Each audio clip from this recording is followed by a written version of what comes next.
Hey guys, how's it going? This is Amit here again, and welcome back to part 2 of Exploring the Cosmos with Stellarium. As mentioned in the last video, we'll be talking about deep sky objects and time travel using Stellarium. So, without wasting any more time, let's get started. Okay, guys, so we are back in Stellarium, and before we move on to deep sky objects, I want you to notice that there is this whitish glow around the horizon. This is a simulation of a real phenomenon known as sky glow, which comes from light sources such as these. These are homes, city lights, other buildings, or even street lights. So to turn off this glow, we'll press F and it will be gone. But to keep it realistic, let's have the sky glow in place. Now, to see the deep sky objects, we will press D or use the shortcut button called Deep Sky Objects right over here. And Stellarium will show you objects with different types of markers. Now each of these markers points to a specific category of objects. There are three broad categories: nebulae, galaxies, and clusters. Nebula is a cloud of gas. It may be hydrogen gas or it may be other gases such as oxygen, helium, or gaseous carbon, nitrogen, etc. If it is hydrogen, then that nebula will form new stars. It is called a star birth region or a H2 region. So here in the constellation Orion, we have the Orion Nebula, a very famous star birth region. These types of nebulae are also known as diffuse nebulae. So if we just zoom out, we see that this nebula has been marked by a hollow green square. So wherever you see a hollow green square, it is a diffuse nebula, and it means that new stars are being formed over there. Now let's move on to another famous object over here known as the M41 open cluster. So if we click on this one, it will show us M41 and also other designations from other catalogs. So this cluster has been marked with a dotted circle. Any object of this type is what you call an open star cluster. These are young groups of stars formed out of diffuse nebulae, and usually they have no specific shape, which makes for the name open star cluster. The next type is another type of cluster known as a globular cluster, and the marker for this is a circle with a plus sign inside. If I zoom in, this is the typical appearance of a globular cluster. A globe, or as seen in 2 dimensions, a circle. A lot of concentration of stars at the center, which makes it difficult to resolve them, and towards the edges you can see individual stars. So globular clusters are independent of the Milky Way galaxy. They lie outside the galaxy and they are concentrated towards the center. So over here we are seeing the brighter arm of the Milky Way, and the brighter arm is where the center of the Milky Way is located, and it makes sense that we can see many globular clusters over here. The next type is what we call a planetary nebula.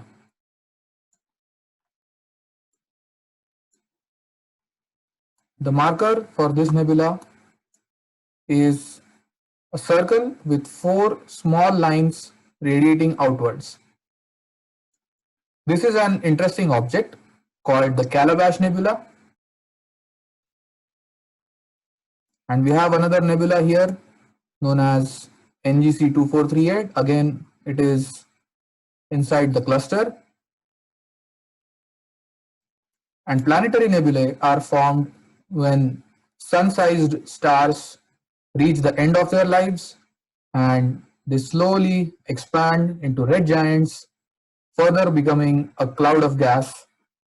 So their life story starts with a cloud of gas and ends with a cloud of gas. The only difference is that the constituents of the cloud are different. At the beginning it was hydrogen, now it will be helium, oxygen, carbon, nitrogen, etc. So this second type of cloud is known as a planetary nebula.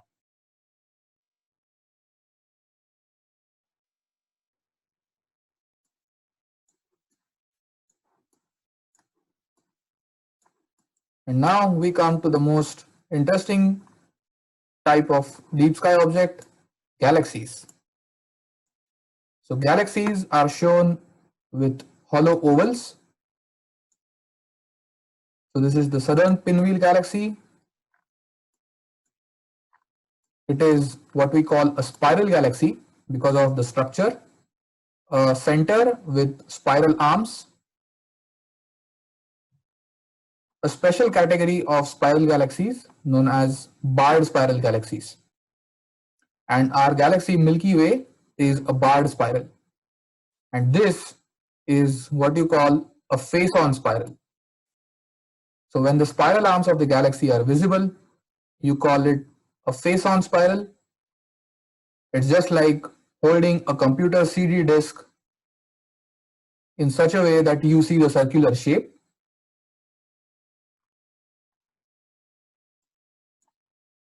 And another type of spiral galaxy is an edge-on spiral. So if you hold a computer CD such that you see it sideways, you will only see a thin line, and that is what we call an edge-on view.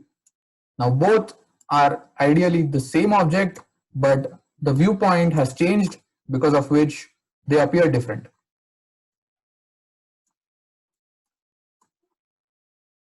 Many a times galaxies don't have any specific shape and we call them irregular galaxies. The best example being the Small Magellanic Cloud. This is a satellite galaxy of the Milky Way, and you'll see that inside this galaxy we have other objects. These are not a part of the Milky Way. These are located in this other galaxy known as Small Magellanic Cloud. And we have open clusters, diffuse nebulae, and mostly irregular galaxies are very, very young. So there are lots of pink patches. Pink patches are diffuse nebulae. Not all of them are named, but you can identify them by their color. Hydrogen releases pink wavelength, so most of the diffuse nebulae which contain hydrogen are pink colored.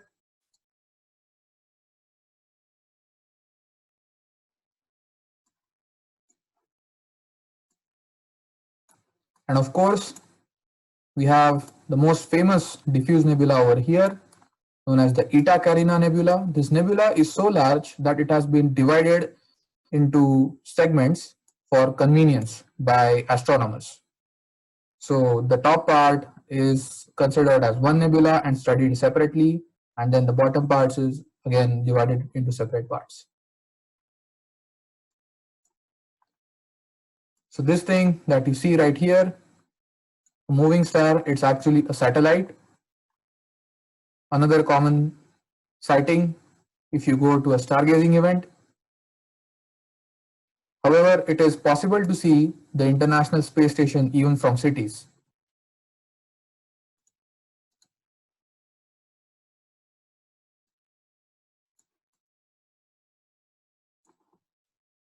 The final type of object, it is not a deep sky object exactly, but we'll still study it nevertheless. This is what we call a meteor shower radiant. Now, meteor shower is something that we all know. When we see meteors coming from a specific point in the sky, we call it a meteor shower. Or if we don't see meteor coming from a known specific point, we call it a sporadic meteor. So this is the Cupid's meteor shower radiant. Now this radiant is an imaginary point from where the meteors of this meteor shower appear to be coming from. Now, it is not true that all meteors come from this point, but nevertheless, the orientation of the meteors is such that we can trace their paths back to this point. So this is called a radiant, and there are many such radiants. Now let's say I am going to attend a stargazing event on a certain date, and I want to know how the sky looks on that date, what deep sky objects are available in the sky at that time for observation. So what I'll do is I will use the date and time window over here. So this is just one way to set the time and view the sky at a particular time. So let's say I want to see the sky on 16th of April at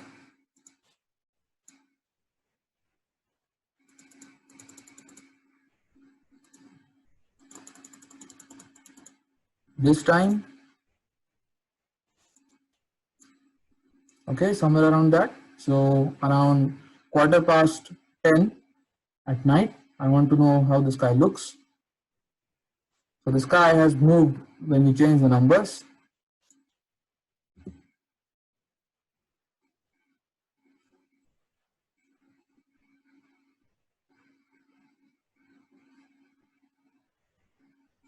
And now we have the constellations that we can see, such as Scorpius, which was not visible previously.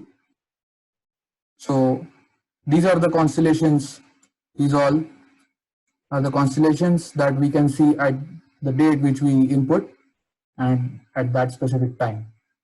Now there is another way of achieving this, and that way is to use these keys over here. So by using these keys right over here, I can fast forward time or I can rewind time. So we'll do a small walkthrough of these tools. So I'll press this once and you will see that nothing is happening, but the time speed has increased here.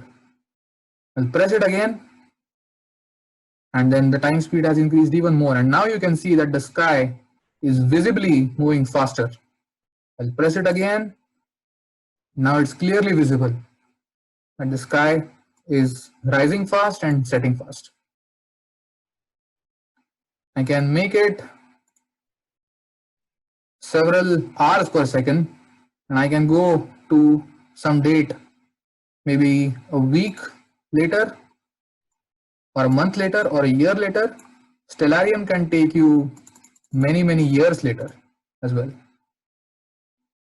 So right now we are in 2020. If we keep fast forwarding, we can just go on and on and on. But if you don't want to get lost in a time vortex, just press this button over here and the time speed will be back to normal. But we are in 2054. What to do now? Just press this button and you will be back in your local time. Okay, and this is about time. Using this arrow, you can rewind time just as we fast forwarded it. It works in the same way. You can see meteor showers, exoplanets. You can change the way the sky moves.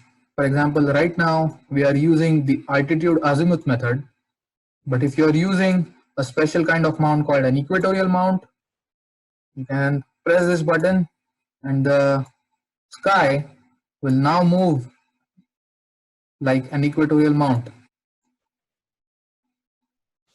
But as you can see, if you are not accustomed to this motion, it's quite weird and very unpleasant. So we will switch back to altitude azimuth. Okay guys, so this was part 2. In this part, we learned about different types of deep sky objects and how to track those using Stellarium. We also got a hands-on experience about the time travel tool. In the next part, we will be studying about sky grids, light pollution settings, and some advanced configuration options that will help you to customize Stellarium to some extent. So if you like this video, please don't forget to hit the like and subscribe button, and do let us know in the comments below if you have any questions or queries. Until then, clear skies. Thanks for watching. Bye.